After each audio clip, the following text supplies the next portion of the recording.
Hey, good morning, everybody. Welcome once again to a time of devotion during this Lenten journey that we are all a part of.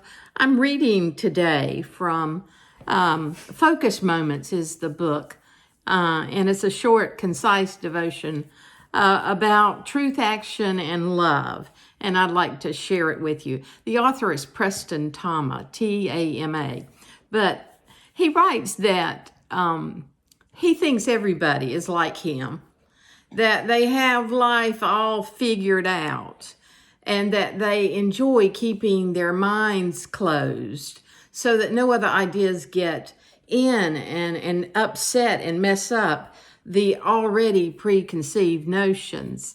Now, he's being sort of sarcastic and he doesn't really believe that. But he writes, he says, but I suspect that you are that way too.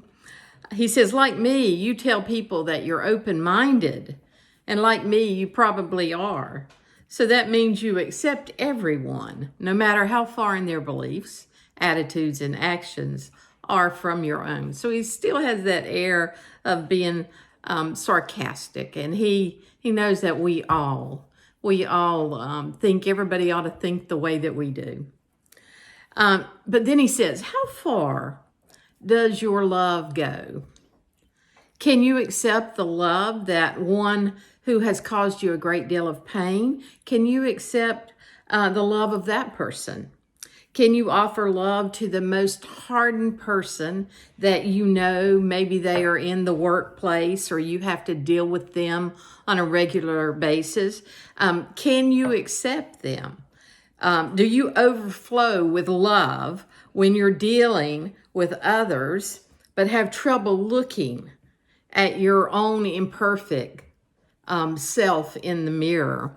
Boy, those are good questions, and they're sort of uncomfortable questions. They're questions that cause us to point out our own shortcomings and foibles. And he writes, try putting love in action. That means when people are hungry, we have to feed them. When people are hurting emotionally, then we have to stand and prop them up. When another person's life seems less than perfect, and every life is less than perfect sometimes. That is a fact. But when that happens, we must at least make an effort to share our love. It can fill some of the emptiness, and it can patch up some of the brokenness and the holes that we have. When we do that, we fill a hole in our lives, whether we know it or not. And sometimes we don't recognize the own holes in our life until we open and look at someone else's troubles. While those actions are important, we are also called to love the truth. And it's hard to tell what the truth is these days. The truth is certainly those things that are according to love. That's what I believe. But for me, that means we not only show love to other people, but we learn to feel that love. You can't just go through the motions and act like you're loving someone else and do something out of obligation. You've got to embody, and you have to bring your spirit to feel that love. You can't just do it without having your heart in it. To put love into our actions and actions behind all of our deeds and our ways of caring, what we need to do is to reach out with compassion beyond our assumptions, reach out in joy and justice, and reach out in hope that as we encounter people, that we will be enlightened and that others will be helped. And when all of that happens, it is for the greater good. As for how to put a little more truth behind our actions and our love, the author says that he doesn't have much to offer about that because he's only just beginning to get started in that regard.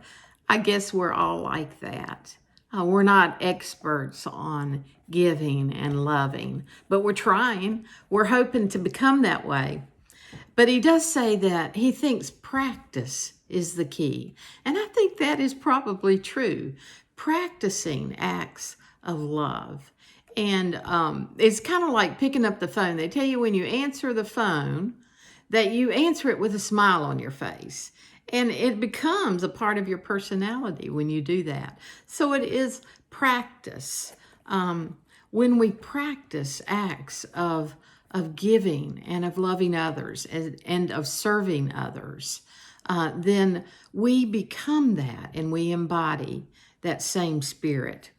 Act on true love today, and your heart just might open up to an even greater love that you have never known before.